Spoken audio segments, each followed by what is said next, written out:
आप बताएं, क्योंकि बहुत सारे लोग सुन रहे हैं, वो जानना चाहते हैं कि हम अगर पीएचडी कर लेते हैं पाकिस्तान में तो हमारे लिए क्या स्कोप अवेलेबल है। सबसे पहले तो ये कि आपके पास तो अपॉर्चुनिटीज जॉब्स को बहुत ज़्यादा है। ठीक है। हर सीईओ ने कहा हमारे पास सीट अवेलेबल है, स्टूडेंट्स नहीं मिल रहे। इस वक्त अपनी ग्रेजुएशन कर रहे हैं और वो सोचते हैं आगे हायर स्टडीज़ का, आपके ख्याल में उनको किन अपॉर्चुनिटीज़ को ज़्यादा कंसिडर करना चाहिए? कि बीएस के बाद स्टूडेंट्स को प्रोफेशनल लाइफ में जाने से पहले ना एमफिल की डिग्री ज़रूर लेनी चाहिए अलॉन्ग विद द डिग्री। पहले अपनी बेसिक एजुकेशन को कंप्लीट करें, आप लाइफ में एक्सेल तभी करेंगे। अस्सलाम वालेकुम नाज़रीन, शेयरिंग ऑफ प्रोफेशनल विजडम के साथ मैं हूं आपका मेज़बान अली रहमान खालिद। नाज़रीन, आप लोग जानते हैं कि हम हमेशा ऐसे लोगों को आपके सामने लेके आते हैं जिनके काम से, जिनकी स्ट्रगल से और जिनके लाइफ एक्सपीरियंसेस से आपको कुछ सीखने को मिले, आपकी ज़िंदगी में कोई वैल्यू एडिशन हो सके। आज जो मेहमान हमारे साथ मौजूद हैं, इनका ताल्लुक़ शोबा तालीम व तदरीस से है। ये डीन है रिसर्च और स्कूल ऑफ साइंस की, यूएमटी के साथ पिछले 15 सालों से मुंसलिक हैं। तो हम इनसे सबसे पहले तो ये जानने की कोशिश करेंगे कि इस वक्त जो लोग पीएचडी करना चाहते हैं, एमफिल करना चाहते हैं, उनके लिए सबसे ज़्यादा ऑप्शंस कहाँ पे अवेलेबल हैं। क्योंकि बहुत सारे लोग ये सवाल पूछते हैं या उनके जहन में ये चीज़ें चल रही होती हैं कि अगर हम अपना मास्टर्स कर रहे हैं या हम अपनी ग्रेजुएशन कर रहे हैं तो उसके बाद आगे हमारे पास क्या प्लान्स हैं। और इसके बाद उससे जो अगली बात है वो ये है कि जब हम पीएचडी कर लेंगे या हम अभी अपनी स्टडी कर रहे हैं तो इसके बाद हम जॉब सेक्टर में कैसे कंटिन्यू कर सकते हैं। क्योंकि आजकल जो पाकिस्तान के हालात हैं और ओवरऑल अगर दुनिया भर के भी कहे जाएँ तो सैचुरेशन है, उस तरह से जॉब्स नहीं मिलती जैसे कुछ अर्सा पहले मिलती थी। कुछ आसानी थी इस चीज़ में, लेकिन अब मुश्किल है, कंपटीशन भी ज़्यादा है, जॉब्स भी कम है, सैचुरेशन भी है। तो इस सारी सिचुएशन को ये कैसे देखती हैं, इसका सलूशन इनके पास क्या है, हम थोड़ी सी इनकी प्रोफाइल भी आपके साथ शेयर करेंगे और इन इश्यूज़ पे भी बात करेंगे। अस्सलाम वालेकुम डॉक्टर समिया शाहिद साहिबा, कैसी हैं आप? वालेकुम अस्सलाम, बहुत शुक्रिया, अल्हम्दुलिल्लाह। मैम पहले तो थैंक यू सो मच, आपने अपने कीमती वक्त में से हमारे लिए टाइम निकाला। मैम, टीचिंग से आपने अपने करियर का आगाज़ किया और पिछले 15 सालों से जैसे मैंने बताया कि आप यूएमटी के साथ मुंसलिक हैं। तो ओवरऑल आपका एक्सपीरियंस कैसा रहा और फिर as a dean research and school of science, ये ओवरऑल एक्सपीरियंस पे थोड़ी सी बात कीजिएगा।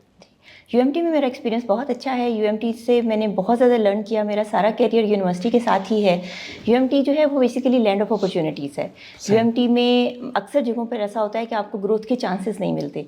यहाँ अगर आप कुछ करना चाहते हैं, मैंने यहाँ पर ज्वाइन किया था एज अ लेक्चरर से मैंने अब मूव किया। मैं लेक्चरर से असिस्टेंट प्रोफेसर, एसोसिएट प्रोफेसर, फिर इसके अलावा मैंने department founding chairperson of the department of chemistry रही, फिर मैं dean research, dean school of science.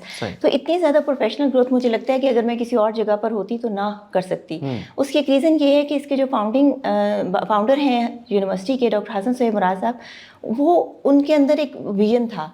वो विजन था, वो लोगों के अंदर टैलेंट को खुद देखते थे और अपॉर्चुनिटीज़ देते थे। अक्सर जगह पे पब्लिक सेक्टर यूनिवर्सिटीज़ में तो ऐसा होता है कि आप अपनी मर्ज़ी का कोर्स भी नहीं पढ़ा सकते, लेकिन यहाँ पर ऐसा है कि मैंने तकरीबन 10 के करीब बीएस एमएस के प्रोग्राम्स जो थे उनके डिज़ाइन किया, अप्रूव करवाया, लॉन्च किया, नई लैब्स डेवलप की। तो यहाँ पर मुझे बहुत अपॉर्चुनिटीज़ मिली। सही।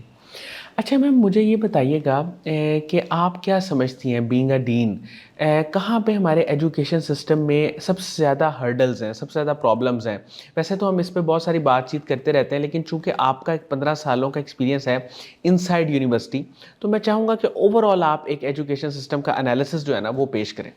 एजुकेशन सिस्टम में बेसिकली अगर मैं साइंसेस से जैसे मेरा ताल्लुक है, इसमें मैं बात करूं तो हमें सबसे ज़्यादा इश्यूज़ जो आते हैं वो इंफ्रास्ट्रक्चर में आते हैं, हमें रिसोर्सेज में आते हैं, लैब्स में आते हैं। क्योंकि मेरा ताल्लुक एक प्राइवेट सेक्टर यूनिवर्सिटी है, तो प्राइवेट सेक्टर यूनिवर्सिटीज़ के फर्दर चैलेंजेस ये हैं कि यहाँ पर अगर आप बेसिक साइंसेस का या इस तरह के डिसिप्लिन स्टार्ट करेंगे तो यहाँ पर हैवी इन्वेस्टमेंट की ज़रूरत होती है और वो फीस से खाली मैनेज नहीं होती। और गवर्नमेंट की सपोर्ट प्राइवेट सेक्टर यूनिवर्सिटीज़ को बिल्कुल नहीं है, वो सिर्फ पब्लिक सेक्टर यूनिवर्सिटीज़ को देखती हैं। तो यूनिवर्सिटीज़ ने ये सारी चीज़ें जो अर्न करनी है, वो एक जो मेजर चैलेंज है वो तो बहुत हाई लेवल के हाईटेक लैब्स हैं और इक्विपमेंट्स हैं, लेकिन ये मैनेज हो जाता है कोलैबोरेशंस के साथ और लिंकेजेस के साथ। तो इसको इस तरह से मैनेज कर लेते हैं। बिल्कुल ठीक।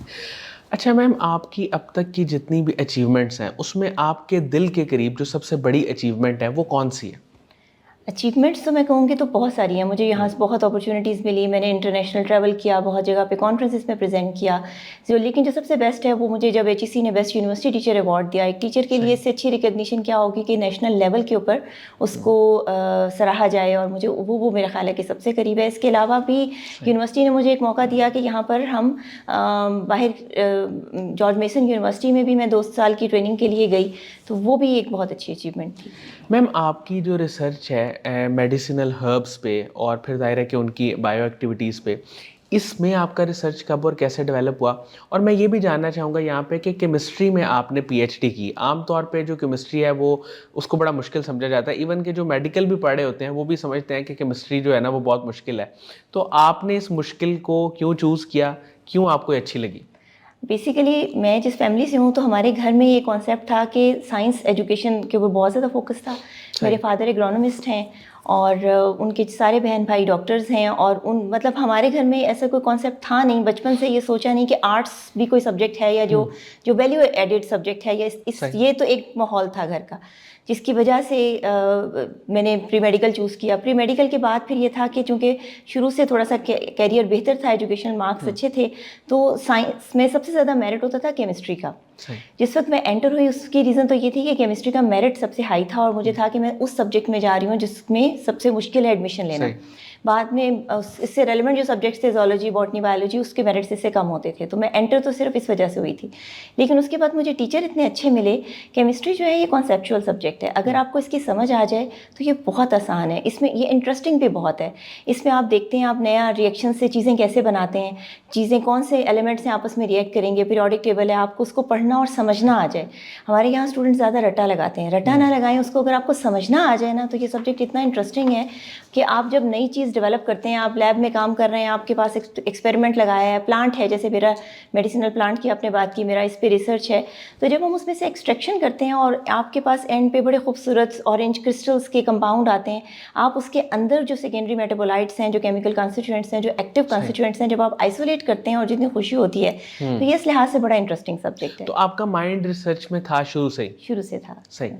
अच्छा मैम आपने ट्रेनिंग्स ली इंटरनेशनल, उसमें अमेरिकन केमिकल सोसाइटी है मलेशिया में, उसमें भी आपने वहाँ से भी ट्रेनिंग ली, फिर इसके साथ साथ जॉर्ज मैसन यूनिवर्सिटी यूएस से, और फिर मिशिगन स्टेट यूनिवर्सिटी जो है, तो इन ट्रेनिंग्स ने आपकी ओवरऑल कह लें ग्रूमिंग पे, एजुकेशन पे क्या इम्पैक्ट डाला?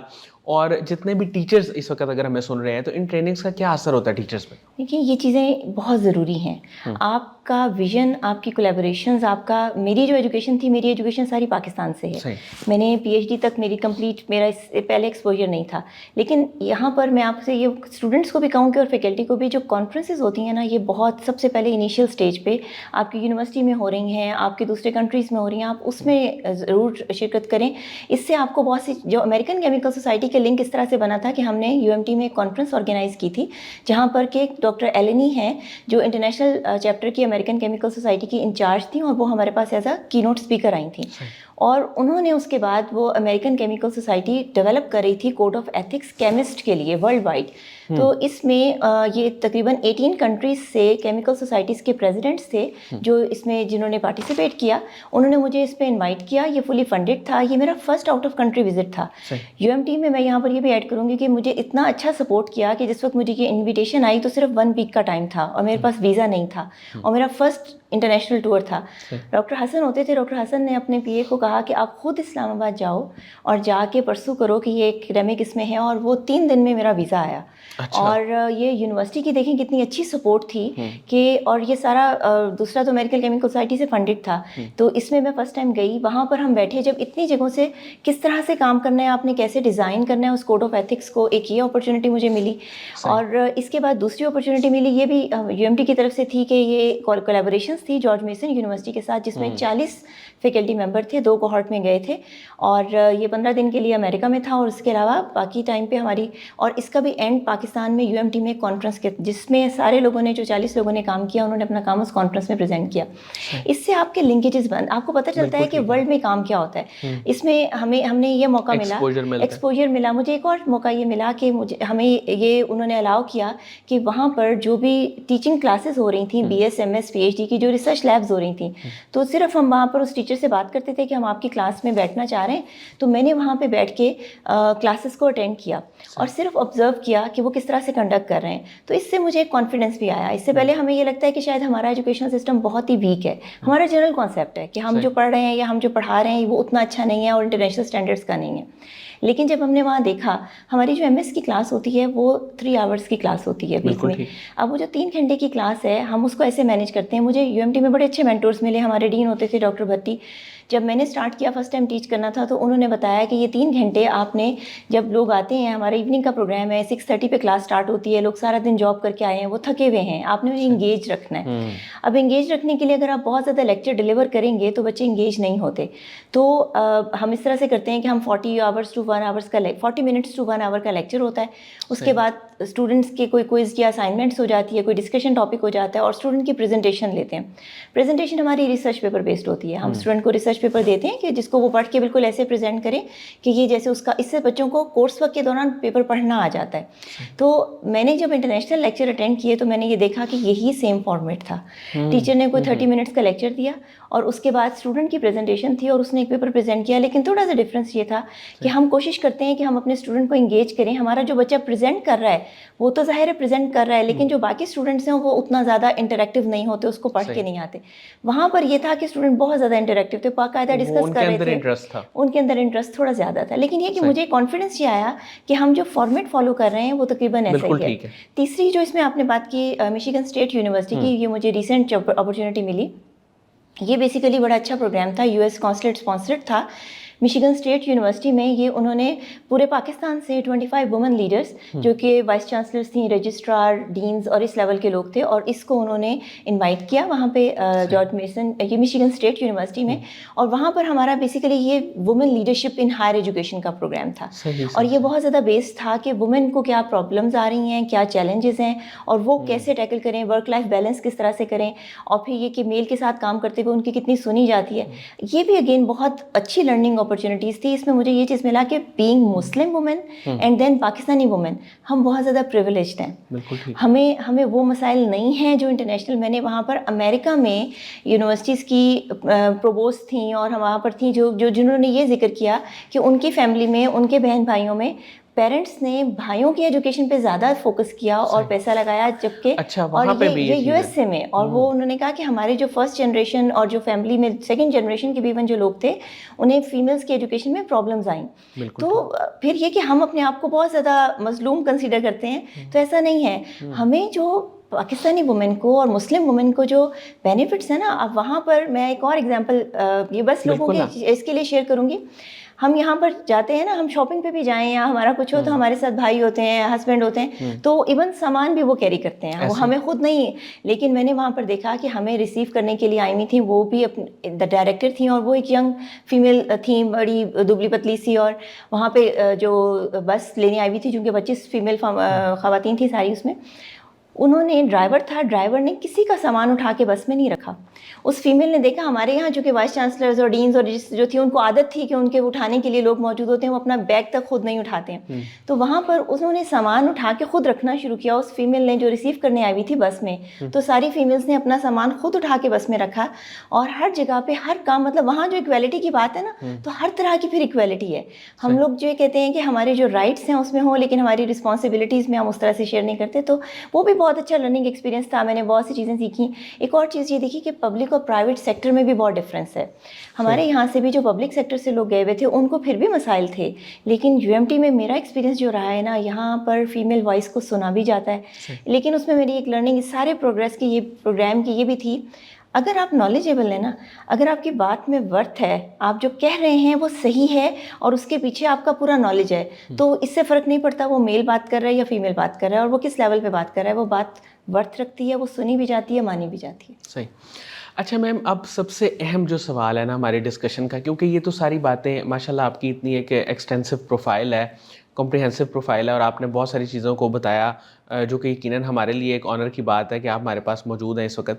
मुझे ये बताइएगा कि जो लोग अभी इस वक्त अपनी ग्रेजुएशन कर रहे हैं और वो सोचते हैं आगे हायर स्टडीज़ का, आपके ख्याल में उनको किन अपॉर्चुनिटीज़ को ज़्यादा कंसिडर करना चाहिए? ख़ास तौर पे अगर हम एमफिल की बात करें पहले, ज़ाहिर है उसके बाद पीएचडी की बात करते हैं, लेकिन पहले एमफिल की अगर बात करें तो वो एमफिल के लिए क्या रोड मैप उनके पास है आपके ख्याल में?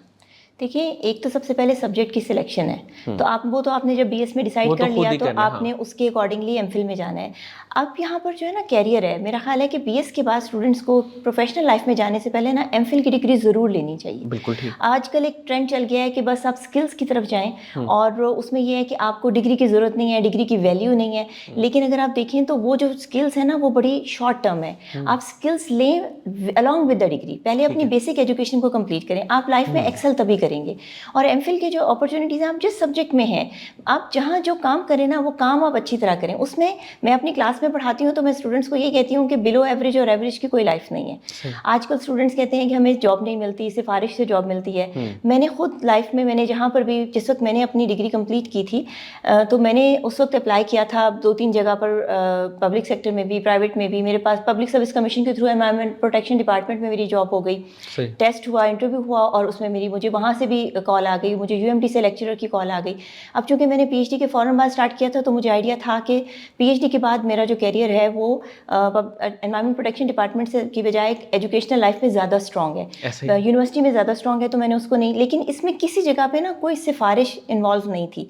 मेरे अपने फैमिली मेम्बर्स हैं, तो मैंने ये देखा है कि अगर, और हम फिर, अब मैं चूँकि यूएमटी में 15 साल से हूँ, मैं 4 साल चेयरपर्सन ऑफ द डिपार्टमेंट रही, फिर मैं तकरीबन 6 साल से डीन रिसर्च हूँ, 2 साल से डीन स्कूल ऑफ साइंस हूँ, मैं बहुत ज़्यादा मैंने हायरिंग में भी इन्वॉल्व रही हूँ। तो मैंने ये देखा है कि अगर आपके अंदर नॉलेज, हम उस वक्त, हमें, आप ये अंदाज़ा करें कि प्राइवेट सेक्टर होने के बावजूद मुझे आज तक कभी हमारी यूनिवर्सिटी के प्रेसिडेंट, डायरेक्टर साहब के, उनके पास आते हैं, सीवीज आते हैं, वो सिंपल फॉरवर्ड कर देते हैं कि इसको रिव्यू कर लें, लेकिन कभी दबाव नहीं आया, कभी इंसिस्ट नहीं किया गया कि आपने इसको हायर करना है। आप देखिए, इतने सालों में मैंने कभी किसी को सिफारिश पे हायर नहीं किया। तो इसका मतलब है कि ये, और उस वक्त हमें तो ज़रूरत होती है, हमारा इदारा चलेगा ही नहीं अगर हम सिफारिश पे पर्सन हायर करेंगे तो हम एक्सेल कैसे करेंगे। तो यहाँ पर स्टूडेंट को ना एमफिल में जब आएँ या जब आप पीएचडी करें या आप जो भी कर रहे हैं, आप अपनी सब्जेक्ट को स्ट्रॉन्ग करें। और एक इसके अलावा साथ साथ सिर्फ सब्जेक्ट पे फोकस ना करें, आप एक्स्ट्रा करिकुलर एक्टिविटीज़ में पार्ट लें। ठीक है, कुछ और भी चीज़ें आपको वो चीज़ें, आपके अंदर कॉन्फिडेंस डेवलप हो, आपके पास, आपको बात करनी आनी चाहिए, आपका सब्जेक्ट का नॉलेज स्ट्रॉन्ग होगा। सबसे पहले तो नॉलेज स्ट्रॉन्ग होना चाहिए, उसके बाद साथ साथ अपनी स्किल्स में और इसमें जाएं। हाँ, अगर कम्युनिकेशन बेहतर नहीं है तो फिर वो फर्क पड़ेगा। कम्युनिकेशन भी बेहतर होनी चाहिए, कम्युनिकेशन भी बहुत अच्छी है और नॉलेज नहीं है तो कोई भी चीज़ अकेले काम नहीं करती। बिल्कुल ठीक है। अच्छा मैम, इसके बाद हम बात करते हैं पीएचडी की, कि पीएचडी जो करना चाहते हैं, अगर वो पाकिस्तान से करते हैं तो क्या रोड मैप है, कितना टाइम लगता है, और फिर अगर बाहर से करते हैं तो उसमें जाहिर है कि हम शुरू से ये सुनते आ रहे हैं कि बाहर जल्दी हो जाती है, 2 से 3 साल में आप अपनी पीएचडी कर लेते हैं, और अगर आप पाकिस्तान से करते हैं तो कुछ पता नहीं, 5 साल लग सकते हैं, 6 साल, 7 साल। तो अभी भी क्या इसी तरह ही है, कोई इम्प्रूवमेंट के चांसेस हैं? देखिए, इसमें फ़र्क ये है कि जब हम पाकिस्तान से पीएचडी करते हैं ना, तो पीएचडी हम स्टार्ट करते हैं अपने एजुकेशनल कैरियर का, हम स्टार्ट कर चुके होते हैं, हम प्रोफेशनल कैरियर स्टार्ट कर चुके होते हैं, हम जॉब कर रहे होते हैं, हम फैमिली भी स्टार्ट कर चुके होते हैं। तो हमारे यहाँ ना पीएचडी के जो स्टूडेंट्स हैं, मैंने जो कि पीएचडी के प्रोग्राम्स को यूएमटी में देख रही हूँ, हमारी यूनिवर्सिटी तकरीबन 25 पीएचडी प्रोग्राम्स ऑफर कर रही है, बहुत से स्टूडेंट्स से मेरे इंटरेक्शन रहता है। हमारे स्टूडेंट्स सारे ही पार्ट टाइम हैं। पीएचडी प्रोग्राम पार्ट टाइम नहीं है, पीएचडी प्रोग्राम फुल टाइम है। लेकिन हमारे स्टूडेंट्स क्या करते हैं, पहले वो जॉब करते हैं, उसके बाद फैमिली को देख रहे होते हैं, उसके बाद उनको जो टाइम मिलता है ना, वो कभी आ जाते हैं, घंटे के लिए आते हैं, कभी महीने बाद आते हैं, वो टाइम नहीं देते। पीएचडी उनकी फर्स्ट प्रायोरिटी नहीं है। पीएचडी का जो टाइम पाकिस्तान में लग रहा है ना, मिनिमम टाइम तो 3 ईयर्स है और मैक्सिमम 8 ईयर्स है। लेकिन मैम इसमें एक चीज़, सॉरी मैं ये पूछना चाहूँगा, क्योंकि बहुत सारे लोगों के भी जहन में ये सवाल आएगा कि अगर वो एमफिल करके भी अगर वो फैमिली ना स्टार्ट करें या जॉब ना करें तो फिर वो किस तरह से आगे चलेंगे? इसका हल क्या? हाँ, इसका हल है कि बहुत सी यूनिवर्सिटीज़ जो है ना वो फेलोशिप्स ऑफर करती हैं। ओके, आप फेलोशिप में आएँ और आप कैरियर के साथ करें, लेकिन टाइम को ना डिवाइड करें। हमारे स्टूडेंट उसको प्रायोरिटी नहीं देते, वो कहते हैं कि अच्छा हम एक लाइफ में हैं, पीएचडी साथ साथ होती रहेगी, वो इसको टाइम नहीं देते। मेरी प्रॉपर टाइम नहीं देते। जो मेरी अपनी पीएचडी है, मेरी 3 साल में पीएचडी है। हमारे यहाँ यूएमटी में मैथ्स में, साइकोलॉजी में कई सब्जेक्ट्स हैं जहाँ पे स्टूडेंट 3 साल में पीएचडी करके जा रहे हैं, और 3 साल की पीएचडी के साथ वो 5-6 पब्लिकेशंस भी कर रहे हैं। तो ये सिर्फ आपका टाइम आप देते कितना है। ये जो आप बात कर रहे थे इंटरनेशनल पीएचडी हो जाती है, उसकी रीज़न क्या है कि आप यहाँ से कोई ना कोई स्कॉलरशिप लेके जाते हैं और आपके पास ना वहाँ पर आपकी फैमिली से आप दूर होते हैं, आपके पास वीज़े की लिमिटेशंस होती हैं, आपका वीज़ा 3 साल का होता है या 4 साल का मैक्सिमम होता है, वो पीएचडी के ड्यूरेशन का होता है। आपको पता होता है कि अगर इस दौरान में नहीं कंप्लीट किया तो मुझे वीज़ा नहीं मिलेगा, मेरा स्कॉलरशिप खत्म हो जाएगा, और फिर आपके पास ये भी होता है कि मैंने फैमिली में वापस जाना है। तो बाहर से जो पीएचडी 3 से 4 साल में बच्चे कर लेते हैं, उसकी रीज़न ये है कि वो पूरा फोकस पीएचडी पे करते हैं। लेकिन अगर वो हमारे यहाँ पर यूएमटी में पीएचडी फेलोशिप प्रोग्राम है, हसन सोहेब मुराद फेलोशिप प्रोग्राम, हम फुली फंडेड पीएचडी ऑफर कर रहे हैं, और इसके अलावा स्टूडेंट को उसमें कोई फीस उन्होंने नहीं देनी, और उनको पर मंथ हम स्टाइपेंड भी दे रहे हैं। इसी तरह और भी यूनिवर्सिटीज़ हैं, लम्स हैं, यूईटी है, बहुत सी अपॉर्चुनिटी। तो आप पहले सर्च करें और इस तरह से ऐसी अपॉर्चुनिटी को अवेल करें। और अगर आप अपनी फ़ीस के ऊपर भी पीएचडी कर रहे हैं तो ये आपकी, देखिए, डिग्री वर्थ करती है आपने कितने टाइम में कंप्लीट किया। आप उसको लटका के पीएचडी को करते रहेंगे तो उसकी वो जो वैल्यू है वो भी कम हो जाती है। सही। अच्छा, मुझे ये बताएं कि आइडियली जो लोग पीएचडी करें, जैसे अभी आपने टाइम की बात की, वो कितना टाइम पीएचडी को दें और किस तरह से मैनेज करें अपने दिन को? देखिए, पीएचडी को टाइम देने का तरीका तो सिंपल ही है कि आप अपने सुपरवाइज़र के साथ ना कंटिन्यूसली इन टच रहें। वीक में एक मीटिंग सुपरवाइज़र के साथ ज़रूर करें। एक वीक में ये सुपरवाइज़र्स के लिए भी है कि वो स्टूडेंट का प्रोग्रेस को चेक करें, फॉलोअप करें, रजिस्टर बनाएं, राइटिंग में साइन हो। मेरे जो सुपरवाइज़र थे वो जो मेरे साथ कमेंट्स करते थे वो उसके ऊपर साइन करते थे कि आज हमने ये डिस्कस कर लिया, रजिस्टर के ऊपर ये लिखा हुआ है। नेक्स्ट टाइम वो पिछला काम देखते हुए, तो हमारे सुपरवाइज़र्स को भी ये रिस्पॉन्सिबिलिटी है कि वो स्टूडेंट को इंगेज करें। तो स्टूडेंट अपना टाइम, ये डिपेंड करता है, वैसे सब्जेक्ट टू सब्जेक्ट भी आपका एक्सपेरिमेंटल है, लेकिन अगर आप इसको प्लान करें ना तो आप जॉब के साथ भी 3 साल में पीएचडी कर सकते हैं। अच्छा मैम, मैंने पहले भी, चूँकि आपने थोड़ी सी इस पे बात की, मैं ये जानना चाहता हूँ कि बहुत सारे लोग जो पीएचडी भी कर लेते हैं या एमफिल कर लेते हैं, लेकिन उनको अच्छी जॉब्स नहीं मिलती। थोड़ी सी तो आपने इसमें हिंट तो दे दिया था, लेकिन मैं चाहता हूँ कि आप बताएं, क्योंकि बहुत सारे लोग सुन रहे हैं, वो जानना चाहते हैं कि हम अगर पीएचडी कर लेते हैं पाकिस्तान में तो हमारे लिए क्या स्कोप अवेलेबल है। देखिए, पाकिस्तान में इस टाइम 300 के करीब यूनिवर्सिटीज़ हैं। ठीक है। और इतनी यूनिवर्सिटीज़, हर यूनिवर्सिटी 150-200 प्रोग्राम्स ऑफर कर रही है। और यूनिवर्सिटी की टीचिंग के लिए जो मिनिमम रिक्वायरमेंट है वो पीएचडी है। ठीक है। अगर आपने जाना है इसको, अब HEC Aahista Aahista MPhil teaching को ख़त्म कर रही है, तो एक सबसे पहले तो ये कि आपके पास तो अपॉर्चुनिटीज़, जॉब्स को बहुत ज़्यादा है। तो लेकिन ये कि अब हम भी हायर करते हैं, हमने पिछले दिनों भी हायरिंग करनी थी मैथ्स में भी। तो जो स्टूडेंट आता है ना, स्टूडेंट का नॉलेज इतना स्ट्रॉन्ग नहीं होता। हमने आपके साथ शेयर करें, हमने इंटरव्यू किए, 5 लोग थे जो कि जॉब के लिए आए हुए थे, और एक की हालत थी, टाई यहाँ पे लटक रही थी, बिल्कुल ढीला ढाला सा बैठा हुआ है, और वो जॉब इंटरव्यू के लिए आए हैं। तो उनसे हमारे डायरेक्टर साहब ने क्वेश्चन किया कि आप जॉब के लिए आए हैं? तो वो कहता है मैं रात का चला हुआ हूँ, मैंने 2 बजे निकला था, मैं इस्लामाबाद से आया हूँ, मैं सीधा आया हूँ, 2 घंटे से मैं बाहर वेट कर रहा हूँ। तो अब मतलब ये कि आपके अंदर एक पैशन तो होना चाहिए ना। उसके बाद 2 स्टूडेंट्स थे, 3 थे, वो जो आए उसने एक कैप पहनी हुई है सर पे। मतलब आप ये जो चीज़ें हैं, हम सिंपल कह देना कि हमें जॉब नहीं मिलती है, हमें लोग नहीं मिलते। हमने इंडस्ट्री के साथ बहुत सारे सेशंस किए हैं, हमने कई इंडस्ट्री के सीईओज़ को बुलाया है, हमने स्टूडेंट के साथ उनके सेशंस करवाए हैं, फैकल्टी के साथ सेशंस करवाए हैं। इंडस्ट्री एकेडेमिया कोलैबोरेशंस के ऊपर हमारा बहुत ज़्यादा फोकस है। आप यकीन नहीं करेंगे कि मैं उस वक्त हैरान रह गई कि हर सीईओ ने कहा हमारे पास सीट अवेलेबल है, स्टूडेंट्स नहीं मिल रहे। अच्छा स्टूडेंट नहीं आता, नॉलेजेबल स्टूडेंट नहीं आता। बच्चा किस लिए आता है? बच्चा आते ही कहता है कि मुझे अफसर की सीट पे बिठा दो, बस मैं साइन करूं, मेरा ये टाइम हो और मैं चला जाऊं। एफर्ट नहीं करना चाहते, सीखना नहीं चाहते। देखें, जब आप कहीं आएंगे आपको टाइम देना है, आपको इस चीज़ से ये नहीं देखना कि घड़ी की सुइयों पे अगर आप नज़र रखेंगे ना तो आप काम नहीं कर सकते। तो ये जो हमें, ऐसा कहीं नहीं है कि जॉब्स अवेलेबल नहीं है। इस वक्त हमारी यूनिवर्सिटी में, चूँकि कंप्यूटर साइंस में हर वक्त सीट अवेलेबल होती है। मैं 1 साल हो गया है, मुझे रिसर्च एसोसिएट की पोजीशन खाली है मेरे पास। कंप्यूटर साइंस में मेरे पास लोग नहीं मिल रहे। हम एडवर्टाइज़ कर चुके हैं, लोग आते हैं, क्योंकि देखिए आपने जब रिसर्च करनी है ना तो उसकी एलिजिबिलिटी रिक्वायरमेंट में सिर्फ एक रिसर्च पब्लिकेशन है। स्टूडेंट्स आते हैं, उनके पास पब्लिकेशंस नहीं है। तो आप ये देखें, सीट्स खाली हैं, सीट्स अवेलेबल हैं, लेकिन हमारे जो स्टूडेंट्स की प्रिपेयर्डनेस है ना वो उतनी अच्छी नहीं है। वो उसमें उनको ना इम्प्रूव करने की ज़रूरत है। उसमें हमारा अपना भी रोल है। अब मैं अपनी क्लास में जब बात करती हूँ तो हर टीचर को ये चाहिए कि वो क्लास में, टीचिंग में, ठीक है कोर्स लोड को कंप्लीट करना है आपने, वो सारा कोर्स का आपका, लेकिन आप उसमें 5 मिनट निकालें, जनरल एथिक्स के ऊपर बात करें, रिस्पॉन्सिबिलिटीज़ के ऊपर बात करें, रिस्पॉन्सिबल एटीट्यूड के ऊपर, लॉयल्टी के ऊपर बात करें, पैट्रियटिज्म के ऊपर बात करें आप। तो ये चीज़ असर करती है। बच्चे पेरेंट्स से ज़्यादा टीचर्स की सुनते हैं। ऐसा ही है।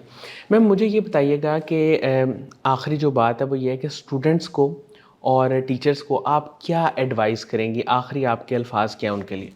देखिए मैं ये कि जो काम करें ना उसमें एक्सेल करने की कोशिश करें, ठीक है। टाइम को डिवाइड करें, डिसिप्लिन लाएं अपनी में, आपके चलने से पता चलना चाहिए। मैंने जीसी से किया तो मेरे सुपरवाइज़र होते थे, वो कहते थे think like Ravian, speak like Ravian, walk like Ravian, मतलब वो ये चीज़ ऑब्जर्व करते थे क्लास में, एटीट्यूड से आपके। एटीट्यूड से आपके। वो अगर क्लास में कोई बच्चा बैठा है ना जिसकी कपड़े प्रेस नहीं है सही, तो उसको उसी वक्त नोट कह देते थे बड़ा पोलाइटली। तो और उनसे मैंने ये सीखा है, मैं अपने क्लास में, टीचर्स में, इवन फैकल्टी में इस चीज़ पे उनको बात करती हूँ। तो आप अपना सबसे पहले तो सब्जेक्ट नॉलेज स्ट्रॉन्ग करें, सबसे पहले तो आपका सब्जेक्ट मैटर करता है, आपने जो पढ़ा है आप उसको मेहनत से, उसके बाद आप के अंदर एक डिसिप्लिन होना चाहिए, टाइम मैनेजमेंट होनी चाहिए, आपकी प्रिपेयर्डनेस, और फिर आपकी रीडिंग होनी चाहिए। आप टाइम निकालें, आप सोशल मीडिया में भी अगर पढ़ रहे हैं ना, तो आपके पास इतनी इस टाइम इंफॉर्मेशनल वीडियोस और मोटिवेशनल चीज़ें अवेलेबल हैं, आप उसको रीड करें और आप जहाँ जाएँ ना आप बहुत तैयारी के साथ जाएँ। और एक और बात कि आपकी ना आपकी मेहनत होती है, और उसके बाद आपके साथ आपके पेरेंट्स की दुआएं, आप उनकी रिस्पेक्ट करें, और वो जो दोनों चीज़ें मिलके काम करती हैं, तो आपकी तकदीर और तदबीर दोनों चीज़ें ऐसे ज़रूरी ही है। हैं। बहुत बहुत शुक्रिया डॉक्टर समिया शाहिद साहिबा, आपने हमारे लिए वक्त निकाला। यकीनन आपने जो गुफ्तगू की बहुत सारे लोग जानते तो होंगे, लेकिन आपने जो एक रिकॉल करवाया है वो बड़े अच्छे तरीके से आपने उस पर बात की। और पीएचडी के हवाले से जो आपने बात की कि लोग टाइम नहीं देते, वाकई इस तरह ही होता है, यही प्रॉब्लम्स हैं जो आपने रियल टाइम सिनेरियोस को डिस्कस किया। नाज़रीन, मुझे उम्मीद है कि इसके साथ ही आप मुझे इजाज़त देंगे, क्योंकि बहुत कॉम्प्रिहेंसिव इन्होंने बात की, इनकी गुफ्तगू से आपको बहुत फ़ायदा हुआ होगा। इंशाल्लाह दोबारा हाज़िर होते हैं एक नए इंटरव्यू के साथ, तब तक के लिए अल्लाह हाफ़िज़।